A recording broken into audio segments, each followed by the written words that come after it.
सबको नमस्कार।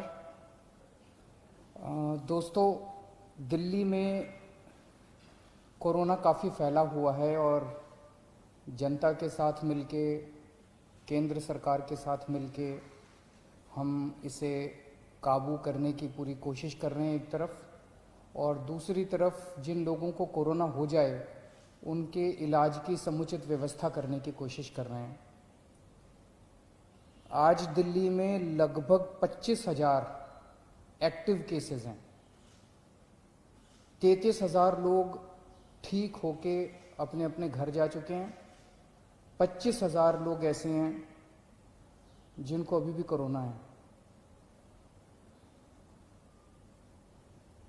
अस्पतालों में इस टाइम 6,000 के करीब लोग हैं और 12,000 के करीब लोगों का उनके घर के अंदर इलाज चल रहा है। आज जैसा मैंने बताया, दिल्ली में 25,000 एक्टिव केस हैं। आज से ठीक एक हफ्ता पहले दिल्ली में 24,000 एक्टिव केस थे। एक हफ्ते के अंदर केवल 1,000 एक्टिव केस बढ़े। इसका मतलब लगभग जितने लोग बीमार ठीक हो रहे हैं उतने ही लोग बीमार हो रहे हैं। एक तरह से फिलहाल ऐसा लगता है कि थोड़ा सा स्टेबलाइज हो रहा है। पिछले दिनों में हमने टेस्टिंग बहुत बड़े स्तर पर टेस्टिंग 3 गुना कर दी है। 3 गुना से भी ज़्यादा हमने टेस्टिंग कर दी है। बीच में लोगों को अपना टेस्ट कराने में दिक्कत आ रही थी। मैं समझता हूं कि अब आपको टेस्ट कराने में दिक्कत नहीं आ रही होगी। पहले लगभग 5,000 टेस्ट डेली किए जाते थे, अब डेली 18,000 के करीब टेस्ट डेली हो रहे हैं। बीच में कुछ लैब्स ने गड़बड़ी करने की कोशिश की थी। उन लैब्स के खिलाफ हमने एक्शन लिया, क्योंकि गलत काम तो किसी को नहीं करने दिया जा सकता। कुछ लैब्स ऐसी थी जो कि नेगेटिव होने के बावजूद भी पॉजिटिव दिखा रही थी जब उनकी चेकिंग की गई। तो अब सारी लैब्स को सख्ती के साथ कहा गया है कि सही काम करना है और पूरी कैपेसिटी के ऊपर काम करना है, खूब टेस्ट करने हैं। केंद्र सरकार की मदद से दिल्ली में एंटीजन टेस्ट भी शुरू किए गए हैं।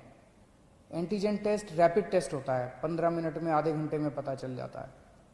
तो इस टाइम दिल्ली के अंदर लगभग 18,000 टेस्ट डेली हो रहे हैं। मैं समझता हूं कि अब आपको अपनी टेस्टिंग कराने में कोई दिक्कत नहीं आएगी।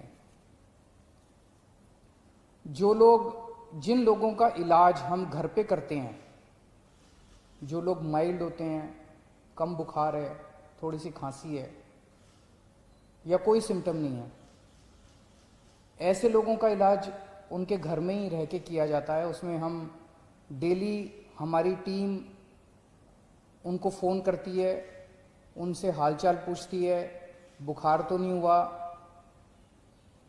और उनको एडवाइस देती है कि क्या क्या करना है।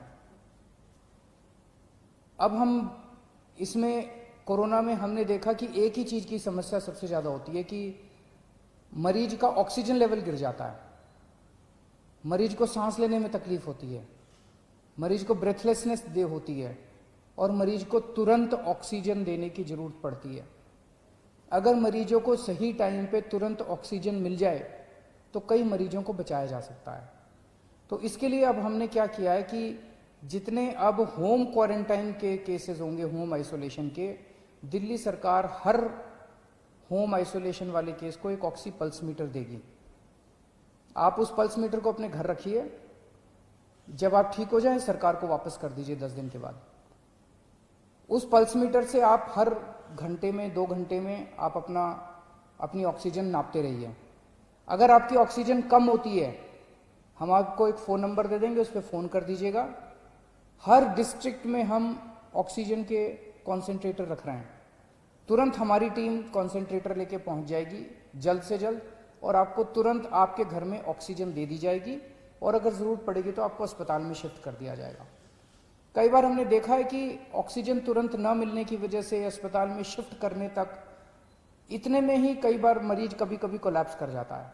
तो इसीलिए हर डिस्ट्रिक्ट के लेवल पे हम लोग ऑक्सीजन के कॉन्सेंट्रेटर रख रहे हैं, और अगर आपको ज़रूरत पड़ेगी तो कॉन्सेंट्रेटर पहले तुरंत आपके घर पहुंचा दिया जाएगा, ताकि आपको समय पे ऑक्सीजन मिल सके और आपको कंट्रोल किया जा सके। फिर आपको अस्पताल ले जाएंगे और अस्पताल में आपका इलाज किया जाएगा।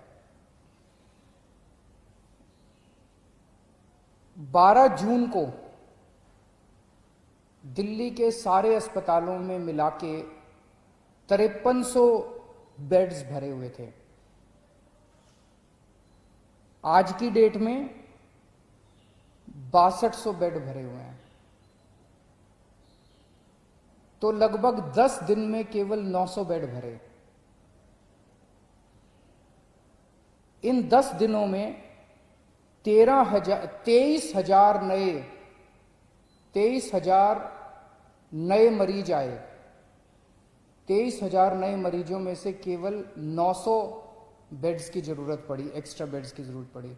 इसके दो मायने हैं। एक तो ये कि जितने लोग अस्पताल में एडमिशन ले रहे हैं उतने ही लोग लगभग ठीक होकर घर भी जा रहे हैं, और दूसरा ये कि जितने नए केस आ रहे हैं इनमें सीरियस केस बहुत कम है।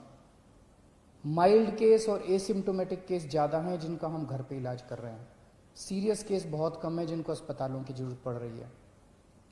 तो लगभग बेड्स की स्थिति ऐसी है कि डेली बेसिस पे 150 एक्स्ट्रा बेड्स की ज़रूरत पड़ती है। उतने बड़े स्केल के ऊपर बेड्स की फ़िलहाल ज़रूरत नहीं पड़ रही है, लेकिन फिर भी हम हाथ पे हाथ रखे नहीं बैठे। मुझे बेहद खुशी है कि आज की डेट में एक तरफ जहां 6200 बेड ऑक्यूपाइड हैं, 7000 बेड खाली हैं। बीच में थोड़ी सी बेड की मारामारी हुई थी, लेकिन हमने युद्ध स्तर के ऊपर सारे अस्पतालों से बात करके सरकारी अस्पतालों में, प्राइवेट अस्पतालों में आपके लिए बेड्स का इंतजाम किया है। आज की डेट में 7000 बेड्स खाली हैं। इस दौरान हमें केंद्र सरकार से काफ़ी सहयोग मिल रहा है। दिल्ली सरकार और केंद्र सरकार मिलके दिल्ली में कोरोना को काबू पाने की कोशिश कर रही हैं।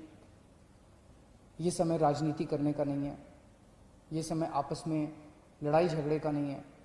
अगर हम आपस में लड़ेंगे तो कोरोना जीत जाएगा, और अगर हम मिलके लड़ेंगे कोरोना से तो कोरोना को हरा सकते हैं। आज पूरा देश चाइना के खिलाफ 2 युद्ध लड़ रहा है। एक चाइना के द्वारा भेजे गए वायरस के खिलाफ, और दूसरा चाइना के खिलाफ बॉर्डर के ऊपर युद्ध लड़ रहा है। वायरस के खिलाफ हमारे डॉक्टर, हमारे नर्स, ये सब युद्ध लड़ रहे हैं, और बॉर्डर के ऊपर हमारे सैनिक युद्ध लड़ रहे हैं। आज पूरा देश हमारे डॉक्टर्स के साथ एक तरफ खड़ा है और हमारे दूसरी तरफ हमारे सैनिकों के साथ खड़ा है, और इन दोनों युद्धों को हमें पूरे देश को मिलकर लड़ना है। इसमें बिल्कुल राजनीति नहीं होनी चाहिए, इसमें कोई पार्टीबाजी नहीं, कोई गुटबाजी नहीं। सारे देश को एक होके कोरोना के खिलाफ भी युद्ध लड़ना है और चाइना के खिलाफ भी हमें युद्ध लड़ना है। हमारे 20 जवान पीछे नहीं हटे, हम पूरे देश भी पीछे नहीं हटने वाला। जब तक हम जीत नहीं जाएंगे तब तक देश पीछे नहीं हटेगा। जय हिंद।